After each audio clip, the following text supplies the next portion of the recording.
इस कहानी में आप जानेंगे कि एक पापी सीधा स्वर्ग कैसे चला जाता है, लेकिन पुण्य कर्म करने वाला एक साधु नरक में क्यों चला जाता है। इसके पीछे भगवान की क्या लीला है, ऐसा क्यों होता है, यही सब जानेंगे हम इस प्रेरक कथा के माध्यम से। एक समय की बात है, विजयनगर नाम के एक नगर में स्वामी आत्मानंद नाम के एक साधु महात्मा निवास करते थे। वह प्रतिदिन सुबह नदी में स्नान करते, मंदिर जाते और फिर सत्संग किया करते थे। यह उनका रोज का नियम था। उनका सत्संग सुनने के लिए दूर दूर से लोग आते थे। वह हमेशा लोगों को अच्छी शिक्षा देते थे और ईश्वर के प्रति श्रद्धा और आस्था को बढ़ाने का कार्य करते थे।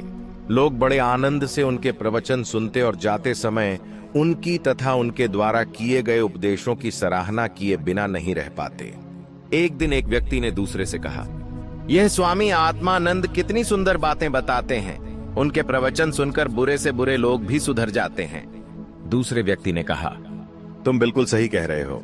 पिछले सप्ताह मैं अपने बेटे को स्वामी जी का प्रवचन सुनाने के लिए जबरदस्ती लेकर आया था, लेकिन प्रवचन सुनने के बाद तो जैसे उसके दिमाग पर कोई जादू हो गया हो। स्वामी जी की बातों का उस पर गहरा असर पड़ा और वह पूरी तरह बदल गया। मैं तो बहुत खुश हूँ। स्वामी आत्मानंद की बातों का ही असर था कि दूर दूर से लोग उनके प्रवचन सुनने के लिए खींचे चले आते। लोग अपनी श्रद्धा से उन्हें कुछ न कुछ दक्षिणा में अवश्य देते थे। उसी नगर विजयनगर में चंदा नाम की एक नर्तकी रहती थी। नाचना और गाना उसका पेशा था। वह अपनी नृत्य कला से समाज का मनोरंजन करती थी। यह उसका जीविकोपार्जन का माध्यम था। वह नर्तकी, जिसका नाम चंदा था, ईश्वर की परम भक्त थी। भगवान के प्रति उसके मन में गहरी श्रद्धा थी। वह नित्य पूजा अर्चना किया करती थी। विजयनगर में एक प्राचीन मंदिर था जहां वह प्रतिदिन पूजा के लिए जाया करती थी। इसी कारण वह हर सुबह स्नान कर, साफ वस्त्र पहन, पूजा पाठ कर फिर अपने काम में लग जाती थी। हालांकि नगर के लोग उसके पेशे को सम्मान की दृष्टि से नहीं देखते थे। वे कहते थे, यह औरत नाच गाने का काम करती है, इसका पेशा गलत है। और लोग उसे तिरस्कार की दृष्टि से देखते, उसके बारे में तरह तरह की बातें बनाते। कोई कहता, यह रात रात भर दूसरों के साथ रहती है।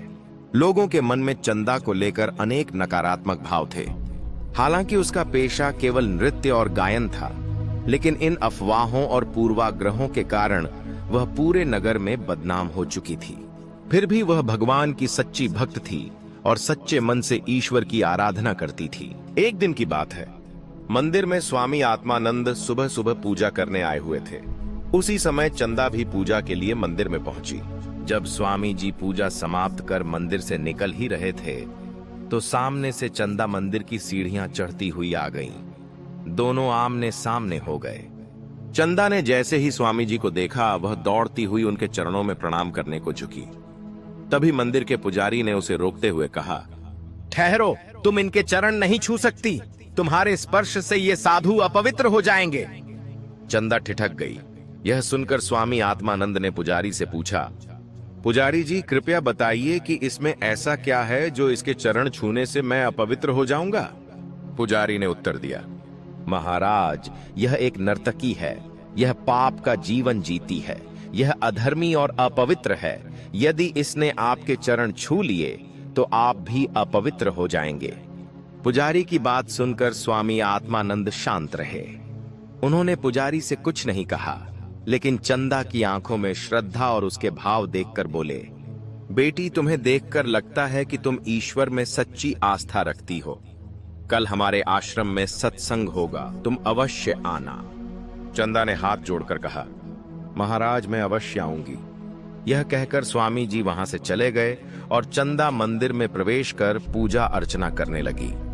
फिर वह अपने घर लौट गई। अगले दिन सत्संग आरंभ हुआ।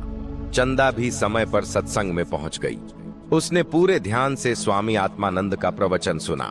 जब सत्संग समाप्त हुआ और लोग वहां से लौट गए, तो चंदा वहीं बैठी रही। सबके जाने के बाद वह स्वामी आत्मानंद के चरणों में झुकी और प्रणाम किया। स्वामी जी ने उसे आशीर्वाद देते हुए कहा, बेटी, तुम जो काम करती हो उसे छोड़ दो। अगर तुम पाप के मार्ग पर चलती रही तो मृत्यु के बाद तुम्हें नरक भोगना पड़ेगा, लोग तुम्हारे बारे में तरह तरह की बातें करते हैं। तुम्हारा जीवन दूसरों की नजरों में गलत बन गया है। चंदा ने धीरे से कहा, महाराज, यह नाचना गाना तो मेरा पेशा है, मैं इसे कैसे छोड़ दूं? इसी से तो हमारी रोजी रोटी चलती है। अगर मैं यह छोड़ दूंगी तो हम खाएंगे क्या? स्वामी जी ने शांत स्वर में कहा, बेटी, मैं समझता हूं कि यह तुम्हारा पेशा है, लेकिन समाज तुम्हें इस काम के कारण नीची दृष्टि से देखता है। भले ही तुम गलत काम न करती हो, फिर भी लोग तुम्हें गलत समझते हैं। इसलिए तुम यह कार्य छोड़कर कुछ और काम करो। कोई छोटा मोटा व्यवसाय कर लो, दुकान खोल लो, कोई ऐसा काम करो जिससे लोग तुम्हें सम्मान दें। भगवान पर भरोसा रखो, वह तुम्हें रास्ता अवश्य दिखाएंगे। चंदा ने भावुक होकर कहा, महाराज, मेरे पास इतने पैसे नहीं हैं कि कोई दुकान या व्यवसाय शुरू कर सकूं। स्वामी आत्मानंद बोले, बेटी, कोशिश करो, भगवान तुम्हारे साथ हैं। यदि तुम सच्चे मन से प्रयास करोगी तो रास्ता निकल आएगा। स्वामी जी की बातों ने चंदा के मन को छू लिया। उसने वहीं पर संकल्प लिया, महाराज, आज से मैं यही प्रतिज्ञा करती हूं कि नाच गाना छोड़ दूंगी और आपके कहे अनुसार कोई और काम करूंगी। इसके बाद चंदा अपने घर लौट गई। उसने अपने पुराने पेशे को पूरी तरह त्याग दिया। उसके पास जो थोड़े बहुत पैसे थे, उनसे उसने एक ठेला खरीदा और फल बेचना शुरू किया। वह हर सुबह फल खरीद कर लाती और नगर की गलियों में ठेला लगाकर बेचती। लेकिन नगर के लोग उसका पुराना नाम सुनकर उससे फल नहीं खरीदते थे। वे उसे अब भी पापिन समझते थे और दूर रहते थे। इस तरह पहला दिन बीता, फिर दूसरा और तीसरा दिन भी। उसने कई दिन इंतजार किया, लेकिन कोई भी ग्राहक नहीं आया। नगर के लोग अब भी उसे अपवित्र मानते थे। सभी नगरवासी आपस में यही बातें करते थे कि इस चंदा के ठेले से कोई फल मत खरीदो, नहीं तो हम अपवित्र हो जाएंगे। 4-5 दिनों तक ऐसा ही चलता रहा। किसी ने भी चंदा से एक भी फल नहीं खरीदा। तब चंदा ने मन में सोचा, इस नगर में तो कुछ होने वाला नहीं है, चलो किसी दूसरे नगर में चलती हूँ, शायद वहां मेरे फल कोई खरीद ले। चंदा ने अपना ठेला लेकर दूसरे नगर की ओर प्रस्थान किया। वहां पहुंचकर उसने एक चौराहे पर ठेला लगाया और फल बेचने लगी। धीरे धीरे लोग उसके फल खरीदने लगे। जब शाम को कुछ फल बच जाते तो वह उन्हें गरीबों और भूखों में बांट दिया करती थी। इस तरह उसकी मेहनत रंग लाने लगी। उसके फल अब अच्छी तरह बिकने लगे और आमदनी से उसका और उसके परिवार का पालन पोषण अच्छे से होने लगा। वह प्रतिदिन उस नगर के मंदिर में जाकर भगवान के आगे माथा टेकती और सत्संग में भाग लेती। प्रवचन सुनने से उसकी बुद्धि दिन ब दिन निर्मल और पवित्र होती गई। अब उसके मन में गरीबों और जरूरतमंदों के लिए सेवा और करुणा का भाव जाग उठा। वह अपनी आमदनी का कुछ हिस्सा नियमित रूप से गरीबों की सहायता में लगाने लगी। कुछ महीनों बाद उसके पुराने नगर के लोगों को यह बात पता चली कि चंदा अब दूसरे नगर में जाकर फल बेचती है और कि उसने अपना पुराना पेशा छोड़ दिया है और अब वह गरीबों की सहायता भी करती है। धीरे धीरे उसके नगर के लोगों की सोच बदलने लगी। लोगों के मन में उसके प्रति सम्मान उत्पन्न होने लगा। अब वे कहने लगे, वह तो अब एक भली स्त्री बन गई है, समाज की सेवा करती है। फिर एक दिन चंदा पुनः अपने नगर लौटी। वहां के लोग जो पहले उसे देखना भी पाप समझते थे, अब उसी के ठेले से फल खरीदने लगे। जो लोग कभी उसका नाम सुनकर मुंह फेर लेते थे, अब वही लोग उसकी प्रशंसा करने लगे। वह तो सच्ची भक्त बन गई है, लोग कहते। समय बीतता गया। चंदा अब वृद्ध हो चुकी थी। उसका जीवन अब सेवा, भक्ति और परोपकार में बीत रहा था। फिर वह दिन भी आया जब चंदा ने इस संसार को अलविदा कह दिया। उसकी मृत्यु बड़े ही शांतिपूर्ण ढंग से हुई। उधर स्वामी आत्मानंद भी अब वृद्ध हो चुके थे।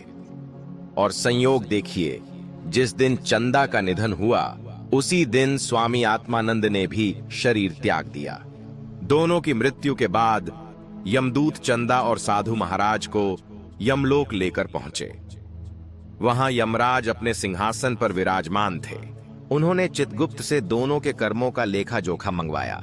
जैसे ही कर्मों की पांडुलिपि खुली, यमराज ने अपने दूतों को आदेश दिया, इस स्त्री को, जिसे संसार ने वैश्या कहा, 2 दिन के लिए नरक में रखा जाए, फिर सदा के लिए इसे स्वर्ग में स्थान दिया जाए, और इस साधु को सदा सर्वदा के लिए नरक में भेज दिया जाए।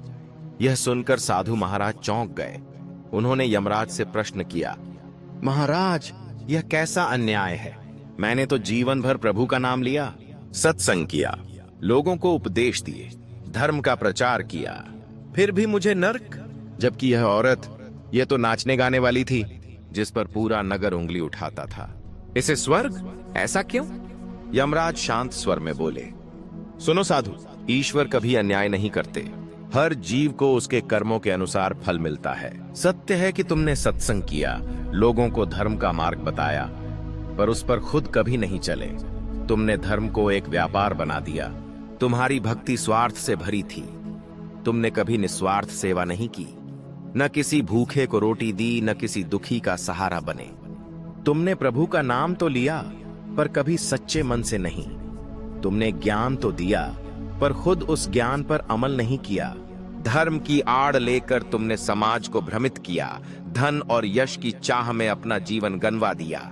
इसीलिए तुम नरक के अधिकारी हो।